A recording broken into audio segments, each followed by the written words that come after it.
La Bible en un an. 1 Roi chapitre 15 verset 25 à 1 Roi chapitre 17. Psaume 134. Proverbe 17, 9 à 11.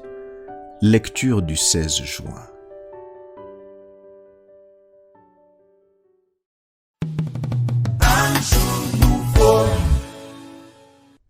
Actes chapitre 10, verset 24 à 48. Ils arrivèrent à Césarée le jour suivant. Corneille les attendait et avait invité ses parents et ses amis intimes. Lorsque Pierre entra, Corneille, qui était allé au-devant de lui, tomba à ses pieds et se prosterna. Mais Pierre le releva en disant « Lève-toi, moi aussi je suis un homme. » Et conversant avec lui, il entra et trouva beaucoup de personnes réunies. « Vous savez, leur dit-il, qu'il est défendu à un juif de se lier avec un étranger ou d'entrer chez lui. Mais Dieu m'a appris à ne regarder aucun homme comme souillé et impur. C'est pourquoi je n'ai pas eu d'objection à venir puisque vous m'avez appelé. Je vous demande donc pour quel motif vous m'avez envoyé chercher. » Corneille dit « Il y a 4 jours, à cette heure-ci, je priais dans ma maison à la 9e heure. Et voici un homme vêtu d'un habit éclatant se présenta devant moi et dit « Corneille, ta prière a été exaucée et Dieu s'est souvenu de tes aumônes. Envoie donc à Joppé et fais venir Simon, surnommé Pierre. Il est logé dans la maison de Simon, corroyeur près de la mer. Aussitôt j'ai envoyé vers toi et tu as bien fait de venir. Maintenant donc, nous sommes tous devant Dieu pour entendre tout ce que le Seigneur t'a ordonné de nous dire. » Alors Pierre, ouvrant la bouche, dit « En vérité, je reconnais que Dieu ne fait point exception de personne. Mais qu'en toute nation, celui qui le craint et qui pratique la justice lui est agréable.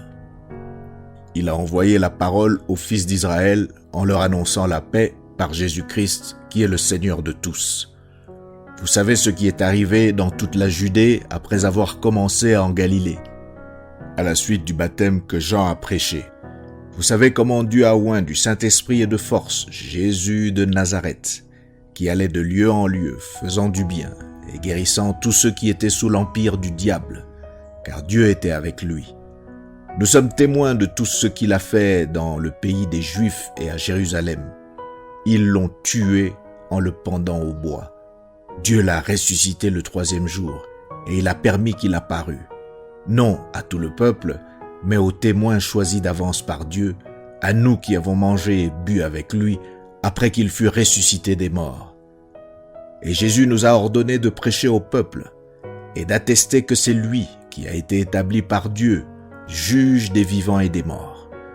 Tous les prophètes rendent de lui le témoignage que quiconque croit en lui reçoit par son nom le pardon des péchés. » Comme Pierre prononçait encore ces mots, le Saint-Esprit descendit sur tous ceux qui écoutaient la parole. Tous les fidèles circoncis qui étaient venus avec Pierre furent étonnés de ce que le don du Saint-Esprit était aussi répandu sur les païens, car ils les entendaient parler en langue et glorifier Dieu. Alors Pierre dit « Peut-on refuser l'eau du baptême à ceux qui ont reçu le Saint-Esprit aussi bien que nous ?» Et il ordonna qu'ils fussent baptisés au nom du Seigneur. Sur quoi, ils le prièrent de rester quelques jours auprès d'eux.